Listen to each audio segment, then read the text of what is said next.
हा राष्ट्रवादी काँग्रेसचा बालेकिल्ला. राष्ट्रवादी काँग्रेस पार्टीचा जिल्हा परिषदवरती झेंडा की भारताबा शिंदे यांची पत्नी म्हणजे या गावचे देशाचे नेते शरदचंद्रजी पवार साहेब असतील, अजितदादा पवार असतील, जिल्ह्याचे नेते आदरणीय विजयसिंहदादा मोहिते पाटील असतील आणि या तालुक्याचे माजी आमदार आदरणीय बबनदादा श्रीय हे बबनदादांना जातं, म्हणजे राष्ट्रवादीचे नेते शरद पवारांना जातं, अजित पवारांना जातं. या सिनेमा डावसा सिंचन योजनेमुळेच पवार साहेबांच्या विजयदादांच्या घड्याळासोबत उभा राहील असा मला विश्वास आहे.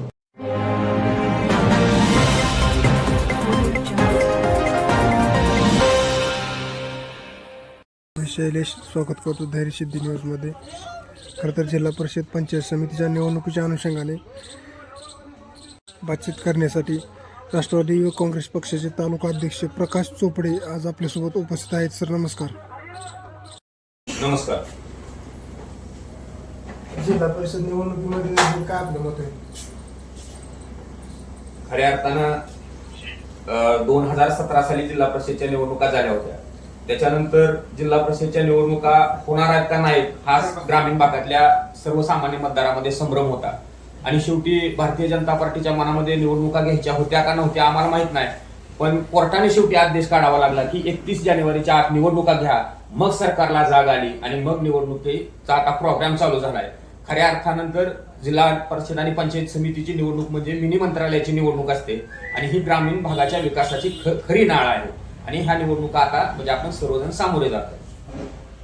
पक्षाची रणनीती कशी असेल जिल्ह्याबद्दल काय माढा तालुक्याबद्दल संबंध माढा तालुक्यामध्ये आणि सोलापूर जिल्ह्यामध्ये तसं पाहिलं तर पश्चिम महाराष्ट्रामध्ये हा राष्ट्रवादी काँग्रेसचा बालेकिल्ला आहे.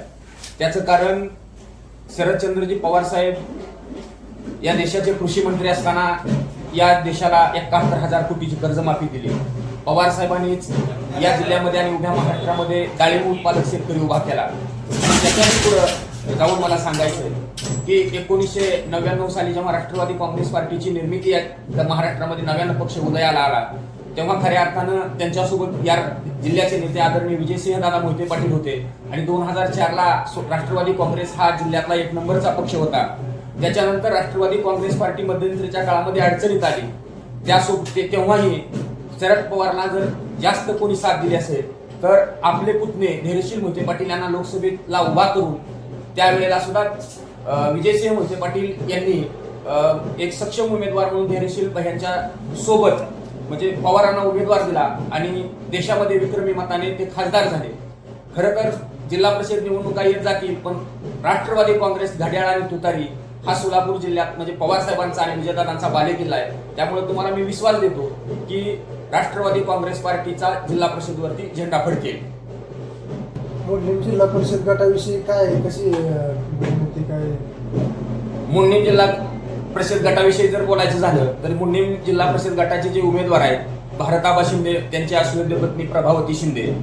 खरं तर आदरणीय बबनदादांचा जेवढा माढा तालुक्याच्या विकासामध्ये हातभार आहे त्याच्याच धर्तीवरती भारताबा शिंदे सुद्धा आदरणीय दादांच्या सोबत माढा तालुक्यामध्ये 20-25 वर्ष सातत्यानं काम करत आहेत.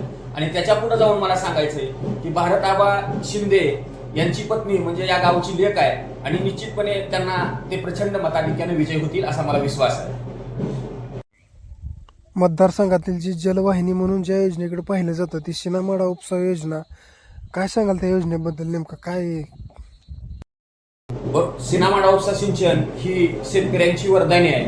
खऱ्या अर्थानं शेतकऱ्याच्या शेतामध्ये पाणी असेल तर शेतकऱ्याच्या मनगटामध्ये पाणी येतं.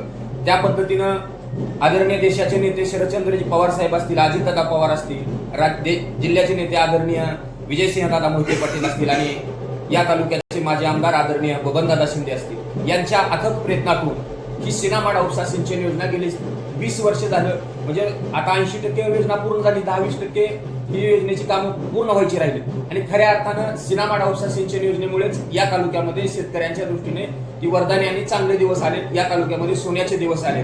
त्याचं श्रेय हे बबनदादांना जातं, म्हणजे राष्ट्रवादीचे नेते शरद पवारांना जातं, अजित पवारांना जातं. त्याच्यामुळे खऱ्या अर्थानं या भागातला सर्वसामान्य शेतकरी आज या सीनामाडा उपसा सिंचन योजनेमुळेच पवार साहेबांच्या विजयदादांच्या घड्याळासोबत उभा राहील असा मला विश्वास आहे. राजकारण चालू शेवटी निवडणुका म्हटलं तर राजकारण चालणारच. प्रत्येक बाजू अभिजिताबा आपली बाजू सांगणार. आता जे विरोधक आहेत ती त्यांची बाजू सांगणार. पण आदरणीय बबनदादांच्या अथक प्रयत्नातून, विजयदादांच्या प्रयत्नातून, शरद पवारांच्या प्रयत्नातून ही योजना पूर्णत्वाकडे गेली. आदरणीय पवार साहेबांनी या योजनेसाठी कोट्यवधी रुपयाचा निधी दिला म्हणून ही योजना पूर्ण झाली. त्याच्यामुळं ही जी म्हणजे आता काही जरी झालं तरी आज राष्ट्रवादी काँग्रेस पक्षाचे म्हणजे अध्यक्ष पवार साहेब हे वयाच्या 86व्या वर्षामध्ये सुद्धा एका तरुण कार्यकर्त्यासारखं काम करत आहेत. त्याच्यामुळं या सोलापूर जिल्हा हा स्वाभिमानी आहे आणि त्याच्यामुळं गेल्या अनेक वर्षामध्ये पवार साहेब आणि मोहिते पाटील परिवाराला या जिल्ह्यानं साथ दिली आहे. आज महाराष्ट्राचा देशाचा निकाल काही असेल पण विजयदादांच्या आणि पवार साहेबांच्या पाठीशी या मतदारसंघातला सर्वसामान्य माणूस आणि मतदार उभा राहील.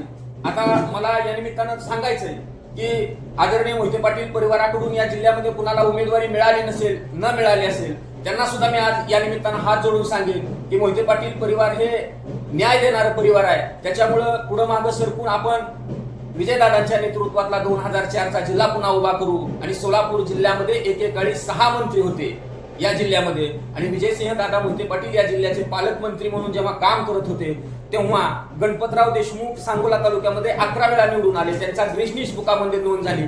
पण आता जे जिल्ह्यामध्ये कुरबुडीचं राजकारण चालू आहे तरी गणपतराव शेतकरी कामगार पक्षाचे आमदार असताना सुद्धा विजयसिंह मोहिते पाटील यांनी आपल्या मोठ्या भावाप्रमाणे कधी छोट्या भावाप्रमाणे गणपतराव देशमुखांना मान देऊन सलग 11 वेळा त्यांच्यासोबत सलोख्याचे संबंध ठेवले. कधी कुरबुडीचं राजकारण केलं नाही आणि खऱ्या अर्थानं आजच्या तरुण पिढीला हीच बोध घेण्याजोगा आहे. कारण आज जर आपण जिल्ह्याचं राजकारण बघितलं तर एका बाजूला सगळे नेते मंडळी भारतीय जनता पार्टीमध्ये जात आहेत आणि दुसऱ्या बाजूला सर्वसामान्य मतदार आज विजयदादांच्या आणि पवार साहेबांच्या सोबत उभा राहताना आपण बघतोय.